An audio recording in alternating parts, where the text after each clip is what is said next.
Wow. Yeah. Nice. Nice. Okay, not touching that side. That's the overflow, that's going to go back in there. Let's get the inlet valve changed. Let's get the flush valve changed. Clean all this up. Pop all back together. Pray that it don't leak.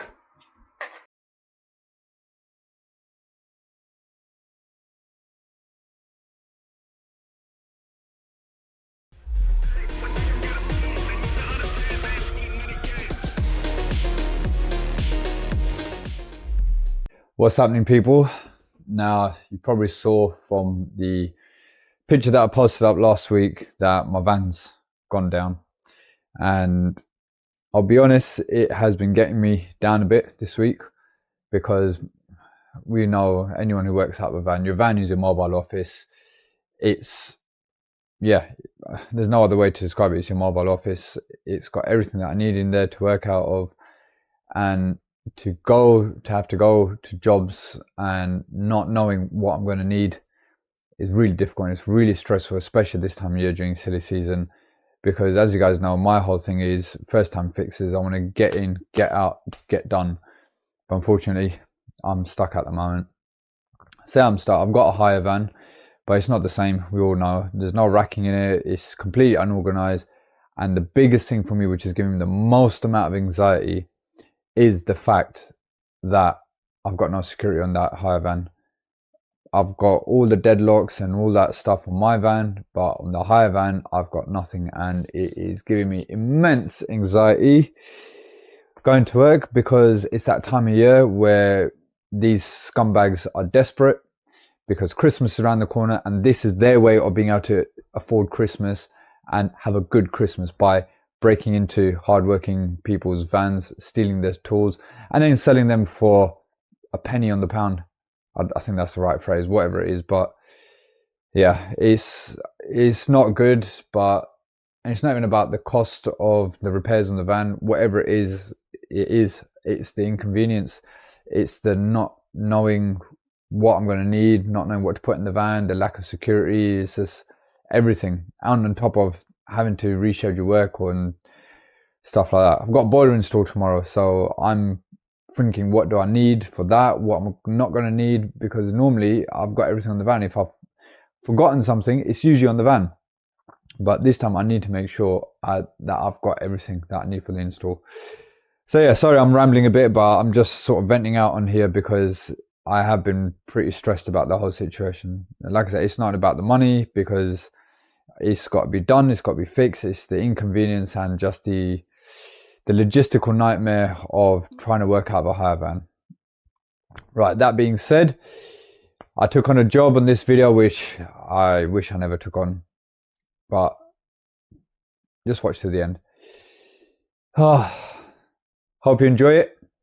Don't forget, look, it is silly season, and like all this other stress that might come up, you don't want to be stressed out with paperwork. So not going to make it into a sales pitch. I use Power now. It works for me because it just does. And it gets me repeat business, because landlord gas servicing, stuff like that, I'm just getting calls from customers, you know, just saying, I've got notification that my gas my service is up. Can you book me in? If you want to give it a go, streamline your admin work, keep your money coming in, because although you got to pay for the app will pay for itself by the time you've done a few services and gas certs. It's just a great way to manage your day, manage your workload and everything. So if you want to give it a go, you've got 14 days free trial. I think they might be doing a promotion where you get 6 months free as well. Click the link in the description and it will take you to the page, and it will have all the offers on there as well. And always, like I said, if you're interested in getting your new lights, you can go onto the Unilite page, use my code UNCLE, you get 25% off anything that you buy in there. And if you want to get my favorite light, which I use on breakdowns day in, day out, which is always in my pocket, the IL-925R, 50 quid post, it's in the link. Links in the description, that's what I meant. So knock yourself out, not literally, or literally if you want, and let's get on with the video. Thanks for watching, and I'll see you soon. Hopefully back in my van. So I'm sitting here in the van. I've been sat here for about 10 minutes. Because you ever get that feeling, you ever have that job where you're kind of not sure if you should have taken it on or not, because it's not something that you do regularly, and maybe you should have just passed it on to someone else. That's me when it comes to toilet jobs, and that's what I'm about to do. I've got to replace the inners of this toilet. I've got to change the siphon, inlet valve. It's got its close couple one, so I've got to change the close couple kit and everything. The bolts are already rusted. I came here this morning to do a gas cert, and yeah, just basically I've got everything here. Got the whole fluid master kit and everything, blah blah blah. And I have done toilets in the past. I know how to do them. I just don't do them that often, and I think it's because I'm so out of practice of doing them. I'm getting nervous and anxious because I've got to go fix a bloody toilet. Can you believe it? Give me a main heat exchanger on a Worcester. Give me a hydro block on a Worcester. Give me any boiler breakdown. I'll do it, you know? But give me a toilet repair. And yeah. Oh man, I sound so stupid, but do you guys get like that? Is there a certain type of job that you don't really enjoy doing, or you're not up for it, and then you get to the job and you're just sitting in the van and you're thinking, right, okay, I've got to psych myself up. Let's go in and get this toilet done. Sorry about the wind noise, but this is just telling you how anxious I am. I don't know why I'm so anxious. I was looking for my van keys and they were in the hand that I was holding the camera in. Right, let's go. Okay, first things first. Flathead. Here is the toilet in question, so I'm going to change that. Going to change that. And hopefully not have to change that. Got to change the donut washer. Let's have let me get my little light out.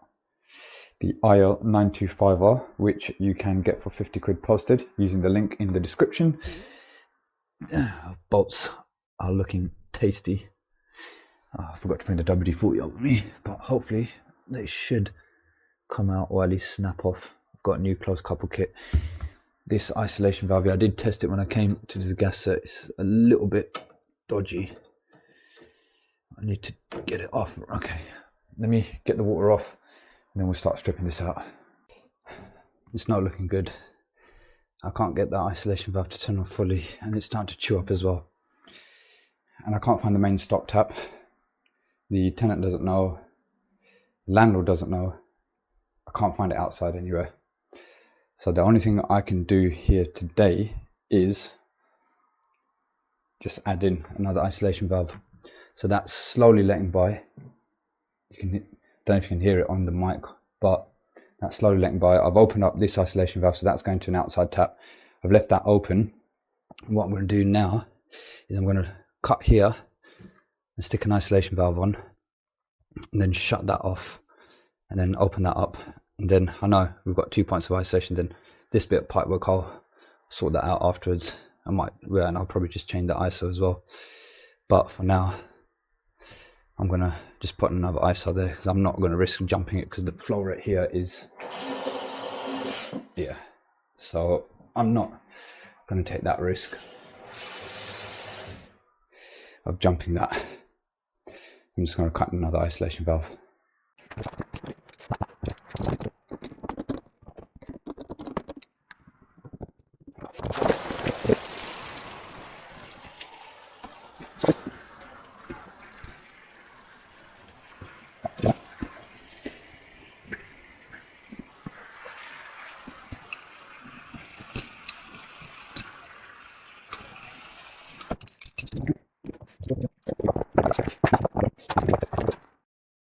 I still thank Alan from Streets Ahead for giving me this ages ago, because that will go on a ratchet around the wing nuts, and hopefully they will come off without, oh hang on, I thought that almost came off by hand, or are they just completely rusted? I don't know.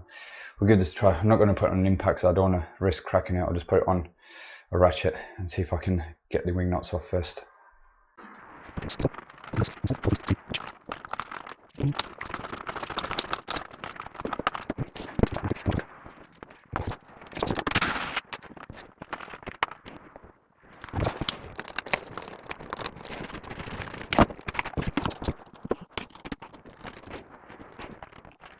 Got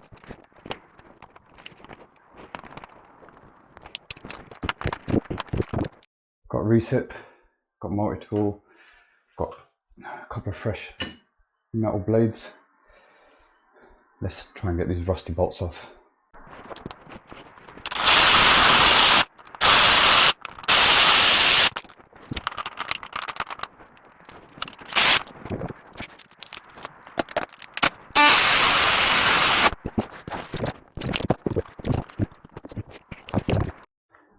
Yeah, all that rust, but I finally managed to cut them off. I don't know if you'll be able to see the one on this side.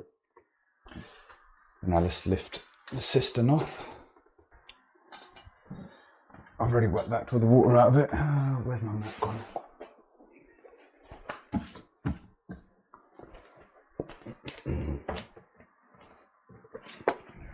just put it over it like that.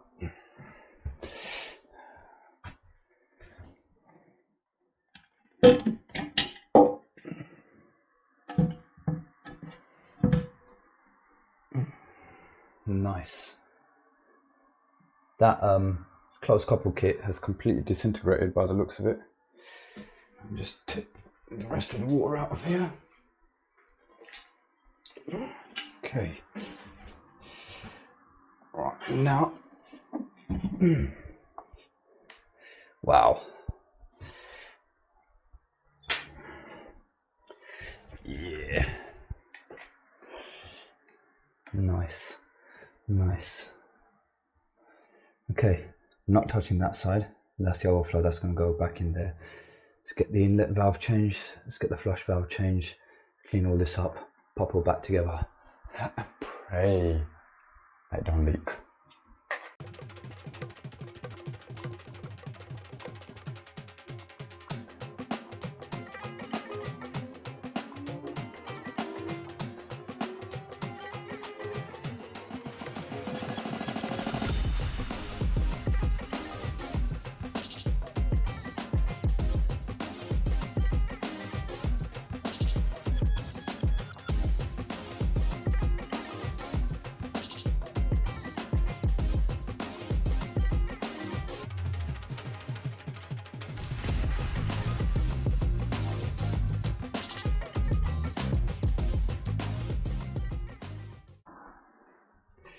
Now, I knew big wipes were good. Didn't know they were that good. If you saw the time lapse when I cleaned it up, that's, I wouldn't say brand spanking new, but it's a damn sight better than what it was when I took it off. I always just like to give it a clean because when I'm putting stuff back, it's always obviously it's going to make a better seal if the surfaces are nice and clean. So that's as clean as I can get it. Now let's start building it all up.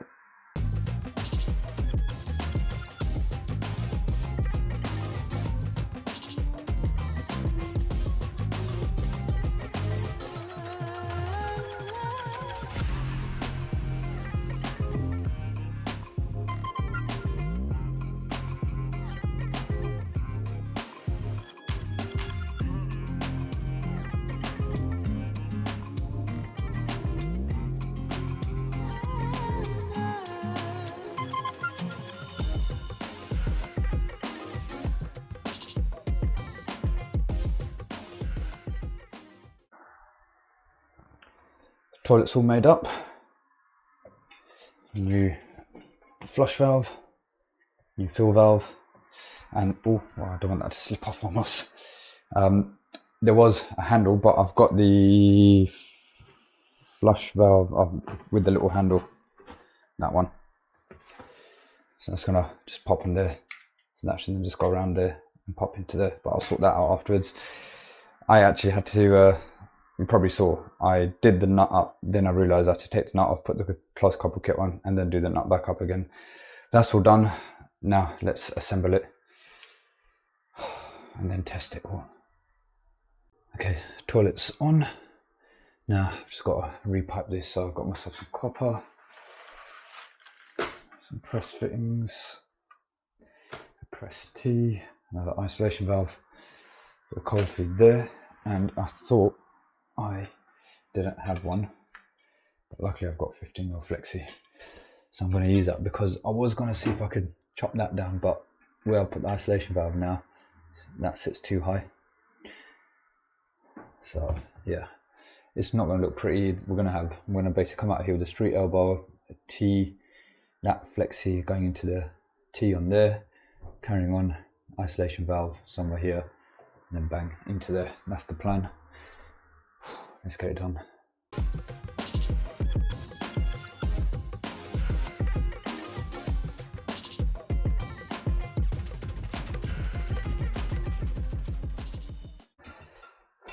Moment of truth. And so pressing doesn't actually look as bad as I thought it was going to look, but now let's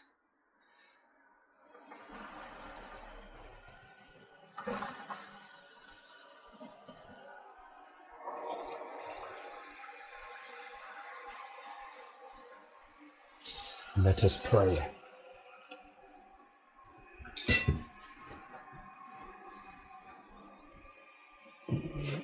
Dry everything up. Okay, let's let that fill up. Let me assemble the handle. I'll come and test it a few times. Okay, system's full. Pretty much just under the level, but I think that's okay.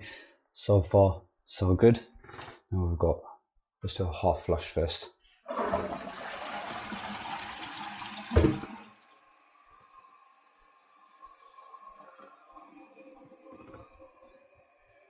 It's looking good.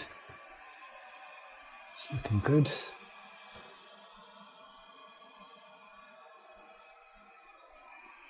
let it fill up again, and then let's do a full flush.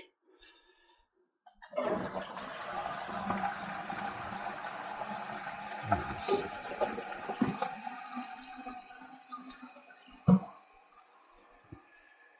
Lovely, full flush. No leaks. Oh my god, you have no idea how happy I am. Right, now I've got to tidy all this up, get down to the van. I've got Worcester to go and look at. I don't know if I'm going to be able to repair it today. We're going to see what it's like and go from there, but I'm going to keep flushing this whilst I'm tidying up. Hopefully she will be good. But yeah, toilets.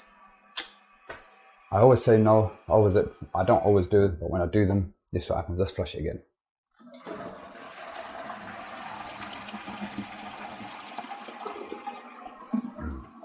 Cool.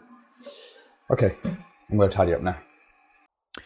Okay, it's dark, it's night time, and that's because we are into September and the days are getting shorter. We are here at this Worcester. Let's see what the leak is. Now, I've been told it's a heat only. Well, I've seen it's a heat only from a video that was sent. Initially, it was leaking from the right hand side, and I thought, oh yeah, it's going to be right hand block or flow turbine adapter. And then I saw the data badge that they sent me. It says CDI conventional, so I don't think it can be. Something to do with the main heat exchanger. Let's go and have a look. Okay, we've got leaks on both sides. CDI. It's coming from in there as well. Alright, let's get the case off and see what's going on.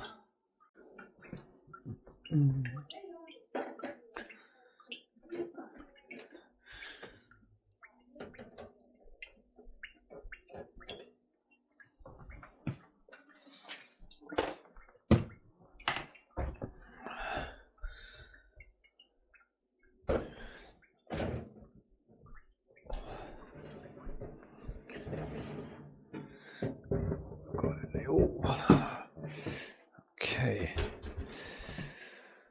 What have we got? AAV. Okay. That's right. Alright. At least it's fixable. It's not the main heat exchanger, it's going to need the new electrodes. What we'll do for now is close that AAV for the time being until I can come back and replace it if it turns off.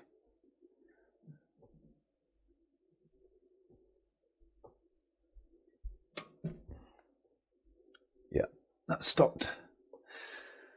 Right, but it is a heat only. I'm assuming it's open vent, so I'll have to bung it when I come back with a new one, but at least I stop the leak for now and they can carry on using it. I'll come back with a new AV, get that sorted.